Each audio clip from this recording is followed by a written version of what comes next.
छात्रा के साथ बलात्कार के आरोपी शिक्षक को सजा दिलाने की मांग करते हुए एबीवीपी ने नौशंगौर में सड़क जाम कर दिया। प्रशासन के आश्वासन के तुरंत बाद ही जाम को हटा लिया गया।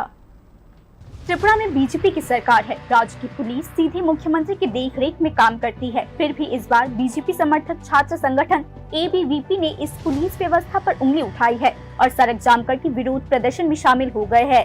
गुरुवार को एबीवीपी में नरसिंहगढ़ में एक छात्र के साथ बलात्कार के मामले में सड़क जाम करके विरोध प्रदर्शन किया। छात्र संगठन के बैनर तले कई लोग सड़क पर उतर आए और ट्रैफिक रोक दिया और बलात्कार के मामले में आरोपी शिक्षक और प्रिंसिपल को सजा देने की मांग उठाई। इस जाम की वजह से आम यात्रियों के साथ साथ इमरजेंसी वाहनों को भी काफी परेशानी उठानी पड़ी।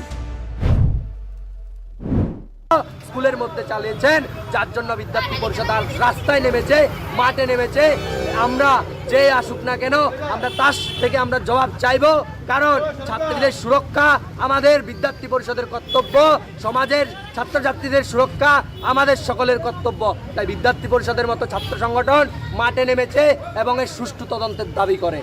সরকারের কাছে কি দাবি আপনাদের? সরকারের কাছে আমাদের দাবি থাকবে, এই ভবন স্কুলের মতো এইসব স্কুলের প্রিন্সিপাল এদের শাস্তি চাই এবং এখানে যে শিক্ষক ছাত্রীদের সাথে এরকম বাজে কাজ করেছে তাদের অবিলম্বে গ্রেফতার করে তাদেরকে যেন শাস্তি দেওয়া হয়। एबीवीपी नेतृत्व द्वारा किए गए सड़क जाम से अलग अलग हलकों में तीखी प्रतिक्रियाएं सामने आई है। पुलिस कर्मियों और प्रशासनिक अधिकारी तुरंत मौके पर पहुंचे। आखिरकार प्रशासन द्वारा दिए गए आश्वासन के बाद सड़क जाम को हटा लिया गया।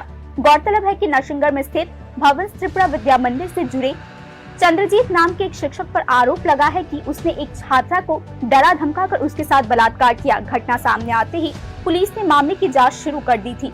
इसी बीच इस ताजे बहस को गुरुवार को एबीवीपी सड़क पर उतर आई और अपनी ही पार्टी की सरकार द्वारा संचालित पुलिस व्यवस्था के खिलाफ विरोध प्रदर्शन किया। Bureau report, news now.